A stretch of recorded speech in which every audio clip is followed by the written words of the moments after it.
मुहासों का सही इलाज ढूंढना वाकई एक लंबी और थका देने वाली खोज हो सकती है। और अगर कोई इससे गुजर रहा है तो यकीन मानिए वो अकेला नहीं है। ये एक बहुत ही आम समस्या है। तो आज हम एक बिल्कुल साफ रोड मैप देखने वाले हैं जो पूरी तरह से ऑफिशियल मेडिकल गाइडलाइंस पर आधारित है। हाँ, ये एक ऐसा सवाल है जिससे शायद बहुत से लोग जुड़ पाएंगे। तो चलिए आज इसी परेशानी को सुलझाने का एक भरोसेमंद रास्ता ढूंढते हैं। तो हम जो भी बात करने वाले हैं वो आखिर आ कहाँ से रहा है?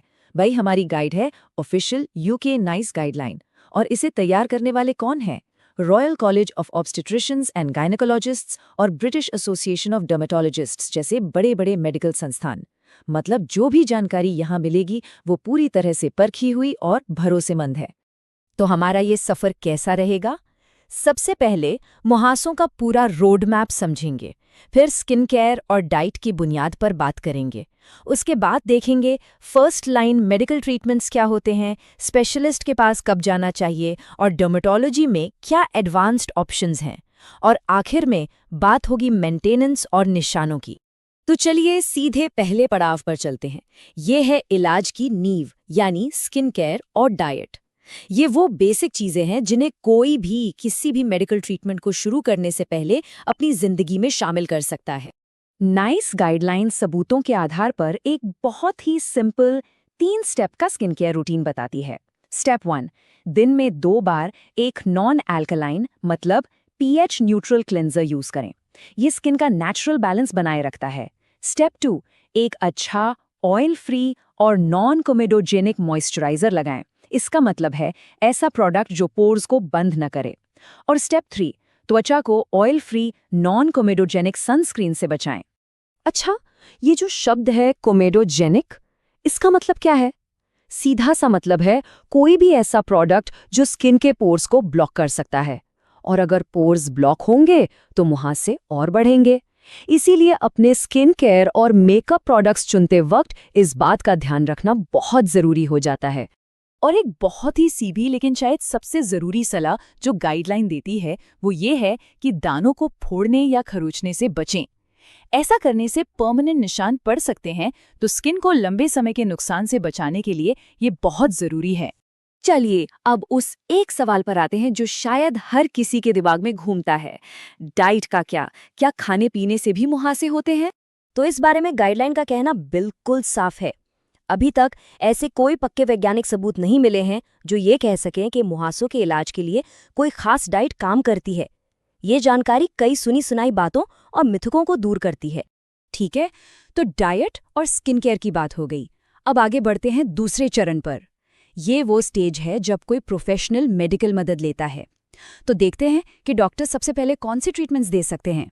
ये टेबल फर्स्ट लाइन ट्रीटमेंट्स को बड़े अच्छे से समझाती है। देखिए, अगर मुहासे हल्के से मीडियम लेवल के हैं तो डॉक्टर अक्सर टॉपिकल्स मतलब स्किन पर लगाने वाली क्रीम्स देते हैं। लेकिन अगर मामला थोड़ा ज्यादा सीरियस है, यानी मुहासे मॉडरेट से सिवियर हैं, तो इन्हीं टॉपिकल क्रीम्स के साथ साथ खाने वाली एंटीबायोटिक्स जैसे कि लाइमसाइक्लिन या डॉक्सीसाइक्लिन भी दी जा सकती है। हाँ, तो मॉडरेट से सिवियर मुहासों के लिए डॉक्सीसाइक्लिन जैसी ओरल एंटीबायोटिक्स एक बहुत अहम टूल हैं। लेकिन इनके असर को लेकर एक बहुत जरूरी बात है जो पता होनी ही चाहिए। 50 से 90%, ये नंबर देखिए, बहुत बड़ा आंकड़ा है ना? पर ये है क्या? ये वो चीज़ है जो ट्रीटमेंट के असर पर जबरदस्त फर्क डाल सकती है। इसका जवाब है दूध या डेयरी प्रोडक्ट्स। जी हाँ, दूध या दूध से बनी चीज़ें टेट्रासाइक्लिन एंटीबायोटिक्स का एब्जॉर्प्शन यानी शरीर में दवा के घुलने की क्षमता को 50 से 90% तक कम कर सकती हैं।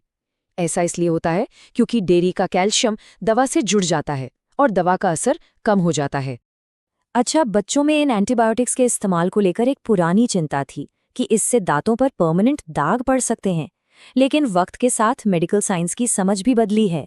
देखिए, पहले माना जाता था कि 8 साल से कम उम्र के बच्चों को ये नहीं देना चाहिए, लेकिन अब सीडीसी का नया डेटा कहता है कि डॉक्सीसाइक्लिन के छोटे कोर्स लेने पर 8 साल से कम उम्र के बच्चों में भी दांतों पर कोई खास दाग नहीं पाए गए।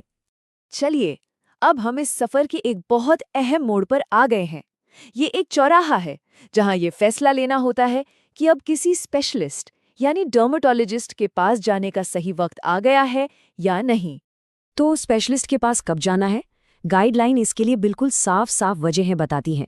जैसे कि अगर किसी को बहुत सिवियर नोड्यूलोसिस्टिक एक्ने है, जो कि मुहासों का एक बहुत दर्दनाक टाइप है, या फिर 12 हफ्तों के 2 अलग-अलग ट्रीटमेंट लेने के बाद भी कोई सुधार नहीं दिख रहा है, या अगर स्किन पर निशान बनने लगे हैं, या फिर मुहासों की वजह से बहुत ज़्यादा मेंटल स्ट्रेस हो रहा है, ये सब स्पेशलिस्ट से मिलने के बड़े कारण हैं।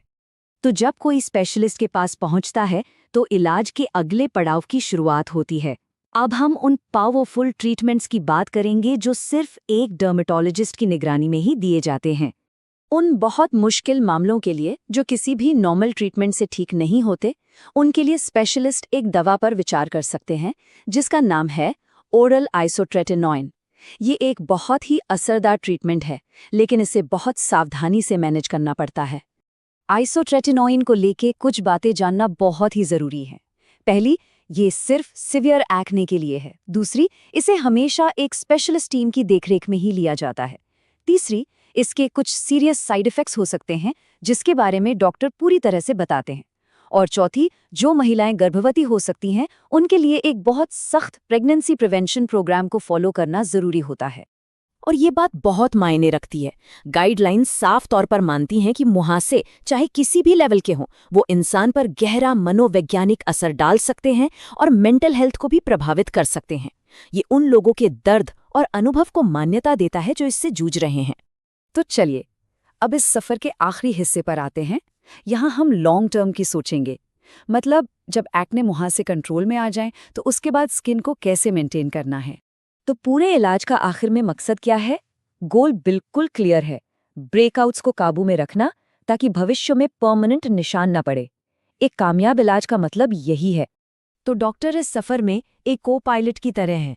सवाल बस इतना है कि इस नक्शे के साथ नेविगेट करने की तैयारी है।